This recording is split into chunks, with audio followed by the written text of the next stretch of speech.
Olá pessoal, hoje nós vamos fazer a nossa aula a respeito do comando for, que é uma estrutura de repetição, que vai ser uma estrutura muito utilizada nos nossos programas daqui para frente.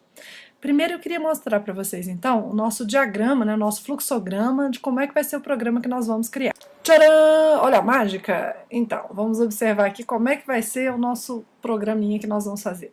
Primeiro a gente começa com o início, certo? Do nosso programa. E vamos definir um valor inteiro que vai ser um contador, que eu vou chamar de cont. Vou começar colocando o valor desse contador igual a 1.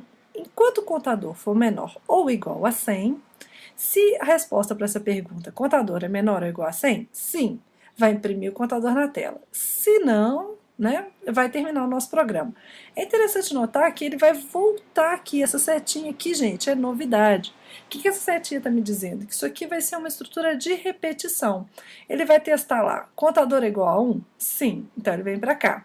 Ele vai imprimir o contador na tela e vai voltar para cá. Gente, desse jeito que a coisa tá, esse programa não vai terminar nunca, concordam? Tá faltando aqui um momento de parada desse contador. Então nós vamos criar aqui, além de imprimir contador, ele vai fazer conte mais, ou que conte é igual a conte mais 1. Dessa forma, na primeira rodada, no primeiro loop, o nosso contador vale 1. Eu vou testar, conte é menor ou igual a 100? Sim, porque conte vale 1.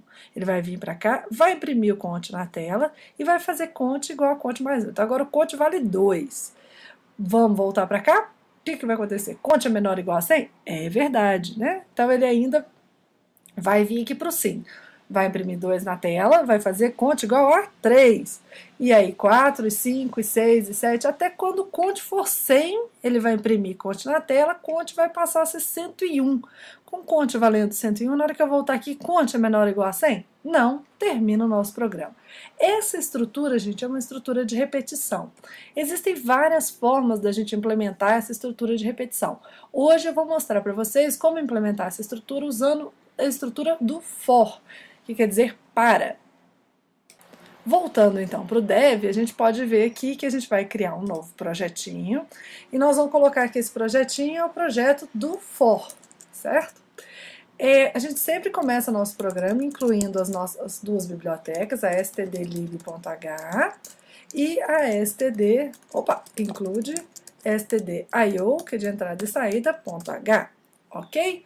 Então vamos começar lá, int main.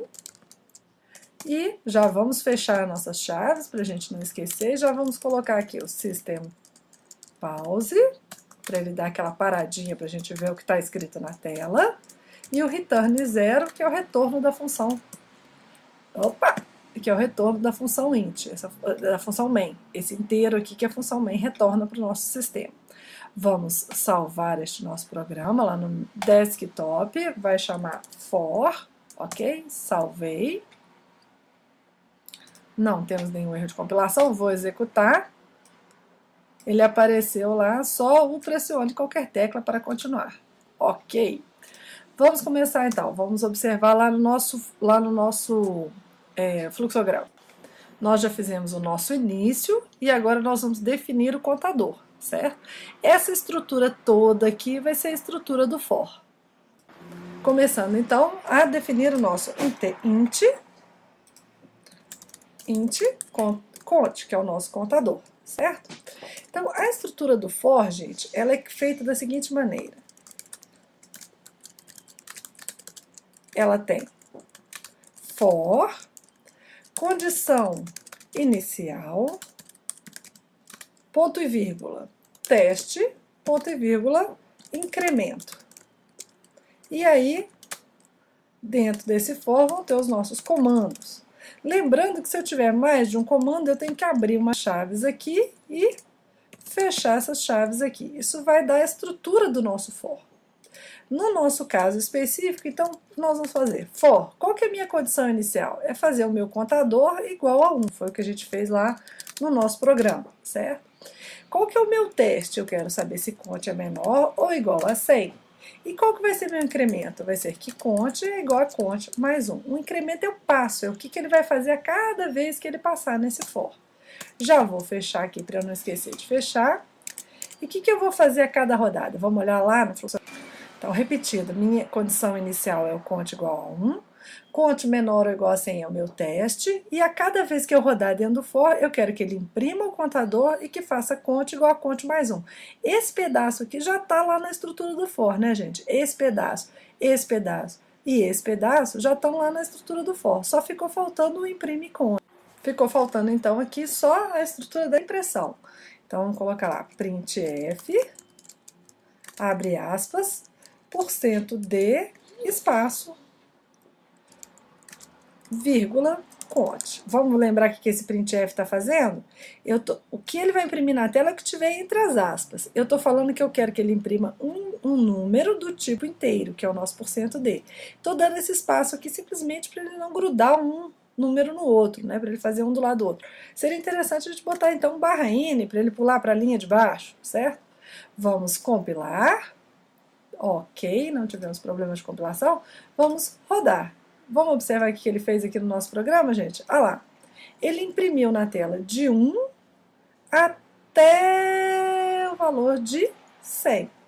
E aí ele falou para a gente pressionar qualquer tecla.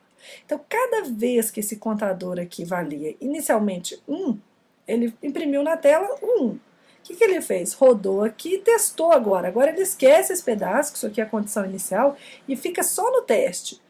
Vamos ver. Conte é menor que igual a 100? É. Então eu quero que ele faça o quê? Conte igual a conte mais 1. Ele fez, agora o meu conte vale 2. Ele vai imprimir o 2 na tela. Rodou de novo. 2 é menor ou igual a 100? É. Então o que eu quero? Conte igual a conte mais 1. Conte agora vale 3. Imprime o 3 na tela. E por aí vai até conte valer 100. Com isso, gente, a gente termina esse primeiro programinha, que é o programinha do for, que mostra como é que a gente faz uma estrutura de repetição utilizando um contador. É possível usar esse contador para fazer mais uma série de outros exemplos que a gente verá nas próximas aulas, ok? Um abraço para todos e boa programação!